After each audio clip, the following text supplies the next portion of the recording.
Hey guys, welcome. I'm so much and I'm happy you guys are watching today because our guest today is just I don't know how to put it, but thank you very much. I'm Othoni Motuma and my guest today is Farhan Yusuf. Farhan Yusuf, and we'll be talking about a book that is going to premiere on July. It's called Dropped to the World and Adopted by Fate. By Fate, yes. Adopted by Fate. And today's discussion is going to be more personal. It's going to be more evolving because adoption is something that we don't talk a lot in our families. It's something that we don't talk so much at our homes. Yes, very true. So tell me about this book. Well, the book, like you just mentioned, covers about adoption and a journey of a boy to a man, to a grown-up on adopted basis.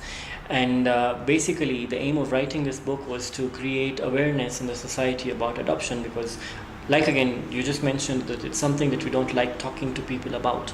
So the main essence of writing this book was to make people realize that adoption is not something, it's not an abuse. It's not something so different from, carrying your own child and having a child maybe that, through someone else, and adopting the child is just a normal procedure. I mean, very many foreign countries these days are using this method for couples who are not able to conceive.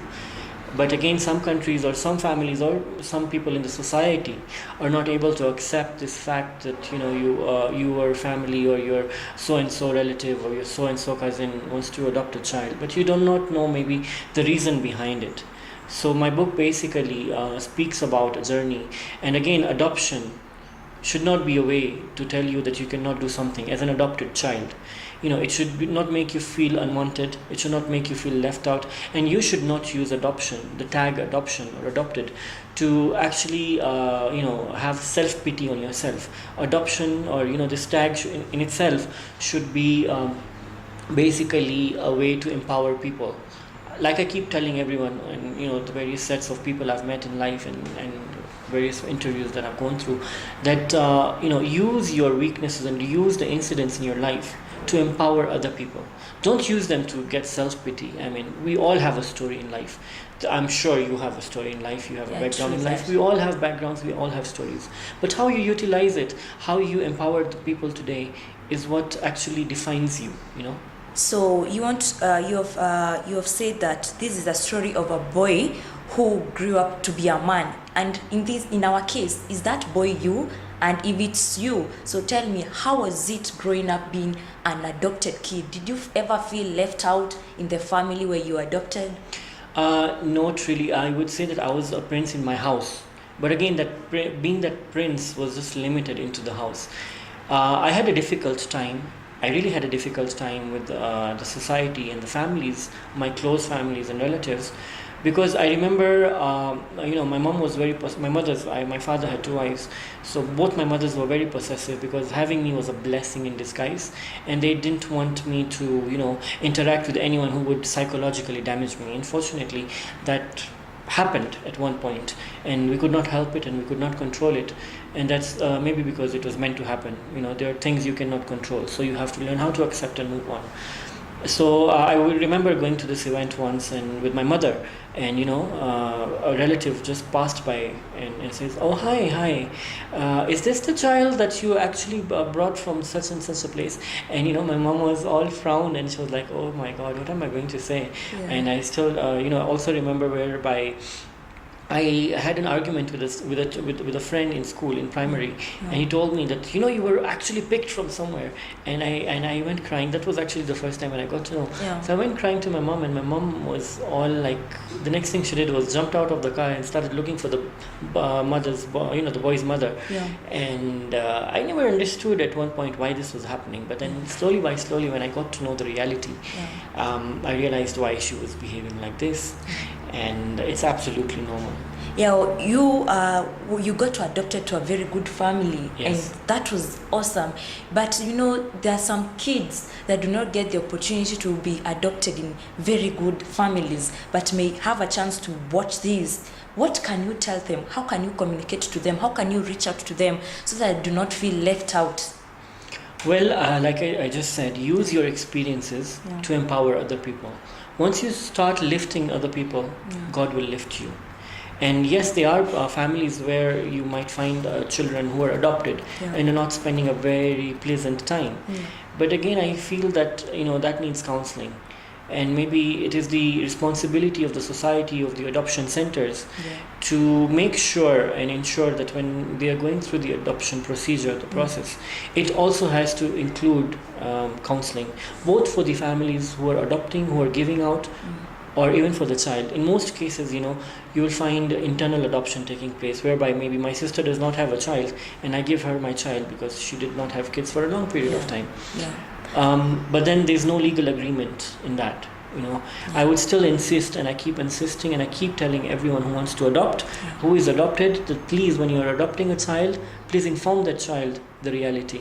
Because when you don't, and others do, they might do it in a different way. And when they do it in a different way, you don't know how this child is going to take it back.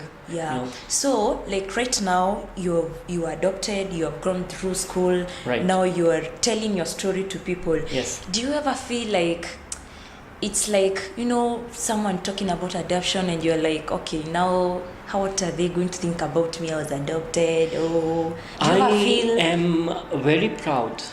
And trust you me, it takes a lot to actually come out and start inspiring people. Adoption, I am 100% very proud of my parents, of the way they brought me up and for who they've made me today. And I solely belong to them. Are you living with, they still your adopted parents right now? The ones who adopted since you were a kid? Or yes, I was adopted when I was 6 months old. And to me, when I started crawling, when I started walking, when I started doing everything, my first day in school, they were the ones who did it. And so I really didn't interact much with my biological family, considering that they were not in the same country as me. My father passed away. My father who adopted me passed away in 2008. And my older mother, my dad's first wife, passed away in 2001. And the younger wife, my younger mother, is still with us, and we wish her a long life. And we still wish her to continue blessing us and living with us more and more. Live long, mama. Yes. So like right now, would you like adopt a kid, you yourself, now that you have grown up, maybe you have set up, you have a family, would you decide to adopt? I wouldn't mind adopting. I would love to adopt. But again, this is not a sole decision. It's not an independent decision. A marriage is a contract whereby it comes with both parties, two parties together. So obviously, if I come up with a decision to adopt, then my partner should be 100% comfortable too. I cannot adopt just myself, and maybe when my wife is not comfortable about it, and vice versa, she cannot adopt maybe when I'm not comfortable about it. But came a point where in life I felt like I wanted to adopt, but before I would ever do that, if I want to, I would do it with someone, not a relative. I would want to do it completely outside, and I would like to do it with someone who really needs adoption. So is it something exactly, can you adopt, like in adoption, is it a must you adopt a toddler, a whiny baby, or can you even adopt someone who's... You see, the mentality behind adopting a toddler, a whining baby, basically, is that the child grows up to see you as his or her parent, parents, and you're able to motivate, or I could say train the mind of the baby to look at you as the figure that you always wanted to play in the society or in life. But when you are adopting maybe a 13-year-old boy, that boy is old enough to know what the reality is, and he might not accept you, or he might accept you. Some people basically are forced to go through adoption, maybe because of the crisis going on in the families, or whatsoever the case. That's why most people opt to go for toddlers. And plus, as a couple, I feel that most people want to cherish having a child from the beginning. They would like to hold that little baby in their hands and make sure that they play with the baby, and then take him or her aboard. But then when you're adopting someone older, it gets a little bit challenging. That's the reason why I think people are doing. And now let's go into talking about the book. Right. So the story that is being told in the book is precisely how you were adopted as a young kid to where you are right now. Yes, the book actually, the story that I have used is of a boy, like I said, called Iqbal. And Iqbal was adopted when he was 6 months old. Yeah. And the book basically vastly speaks about his journey in life. I could be that Iqbal, and anyone else could be that Iqbal. I'm not referring to myself only. Yeah. There are thousands and millions of Iqbals in the society, and there are thousands and millions of Iqbals, of Farhans in this world who have gone through adoption maybe. And this book is solely there to inspire them and to make sure that they are using their experiences to empower people out there. Because what I see today is that many people lack motivation. So this could be a way to help them, get motivated. And even for the couples who are willing to adopt, go out there and adopt. Yeah. It's a beautiful thing. But make sure when you're adopting, you're doing it the right way. Don't do it the wrong way. Okay. Be very transparent. So when you decided, like, I want to sit down and do this book or share your story through a book, what inspired you to share your book through your story through a book? You could have just held, go to these hospitals or hold a meeting, do public speaking. Why did you choose precisely to put it down on a paper and put it down in a book? Because I want to live after my death. And a book is a way to communicate to the others even when you're not there physically. That is deep. Yes, that's the reason. And I started writing when I was only 14. Oh. And in the year 1999, I remember very well, to be very precise, the first day I wrote my book was on the 8th of September 1999.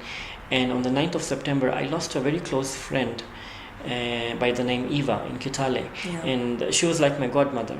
And when I lost her, I found myself in a position where I was not able to reveal myself to anyone. And I was not able to discuss how I felt. And when I started writing, I felt very relieved. And that's the very day I said to myself that I'm going to write, and I'll continue writing. And writing is a very beautiful way of empowering yourself, and also it's a very beautiful way to unwind your heart. It's good because there are people who give their stories through either singing, they can do it through movies, writing script, and sharing your story in a book that shows, like, it's good because it can get to many people, and it's a story that people will live to. Oh, that book, and they'll be like, oh yeah, you wrote that book and blah blah blah. Right. That's a nice way. So do you think that adoption is something that is embraced in our society right now? I still feel that very many people are shy. I feel that people don't want to get out there and accept that, okay, maybe, like for example, I said a couple might not want to adopt if they're having a child because they're all wondering, what will people say? I mean, 80% of people die thinking, what will people say? At the end, people will only tell you, rest in peace, my friend. And those are the last words. Nobody will tell you, oh, so-and-so is holding a designer, handbag or, wore a designer suit. But at the end, everyone will tell you, rest in peace. So stop thinking about people. Start thinking about yourself. If you do not have a child, start thinking about how to have a child if you really need a child. But don't be under the pressure of the society when you're not ready. Be ready. Analyze yourself. Make sure that you know that you're ready to have a baby. Now, like I said, adoption is a beautiful process whereby you have your baby outside the womb. And it's a very common practice being practiced in foreign Western countries. And it's considered something very nice. And again, like I said, be ready. Make sure that you are ready before you want to adopt the child.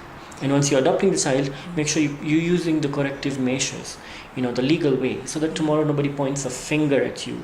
Nobody can come and say, this is my child. You have your legal papers and say, okay, no, this is I legally adopted this child. And for the children out there, if you're adopted, it's a beautiful thing. Don't be shy to admit that you're adopted. Anyway, the society knows you're adopted. People know you're adopted. So why hide it? Yeah, that's true. But we're living in a culture, we are living, I don't know if it's culture, or we are living in a society that's so judgmental, because you realize when you say to adopt a kid, now they start saying, oh, you can't have kids, oh, I don't know this. And then when you're adopted, they start saying you're poor, I don't know what, there is a lot of negativity. There are a lot of factors. You might even find some people actually passing on information to the biological parents, whereby, your child is suffering, how did you just give it up? Give it out, there are various things, but like I said, the world doesn't let you live until and unless you decide to draw the line. You need to know where you have to draw the line. Yeah. You need to know where you need to speak, and you need to know where you have to be silent. That's why I said you need to analyze yourself. Yeah. Once you have analyzed yourself, when we're referring to the society, who is the society? I am the society. You are the society. Everyone else is the society. All of you watching this message, you are the society. It's not something that's come up from heaven. It's something that has been created here. So don't be shy. Just, make your decision, stand by your decision. Yeah, that was so nice. And have you ever written any other books apart, or contributed in writing any other books apart from the one you wrote when you were just 14 years old? Did you even publish it, or you just wrote it? No. What I was writing at the age of 14 was how I felt day by day.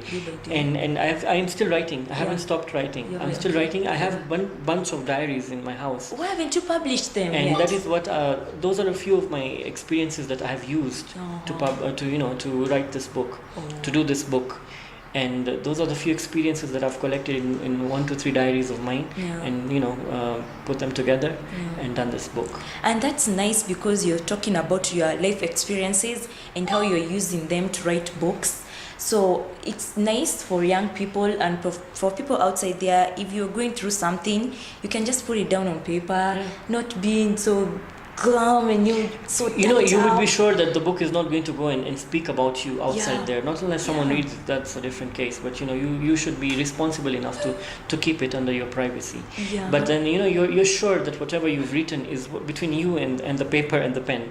It's not between a friend and a friend, or a relative or a relative, or a cousin and a cousin, whereby you're scared that maybe somebody might just leak the information out. You're just pouring out your heart out to the book, and So when this book will be out, where can people get it?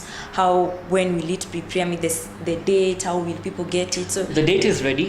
The launch date is ready, but I would not like to reveal it right now. I want to create a little bit of suspense. But it is launching in July, and it's launching in Nairobi. You should tell us. Definitely. You're supposed to be the first people to tell the world when it will be launching. Indeed, it is. I'll definitely let you know. It's launching somewhere in the mid of July. It's being launched in Nairobi, and I'm sure it's going to work out a lot better for people. Yeah, that's the story of a child dropped to the world and adopted by faith.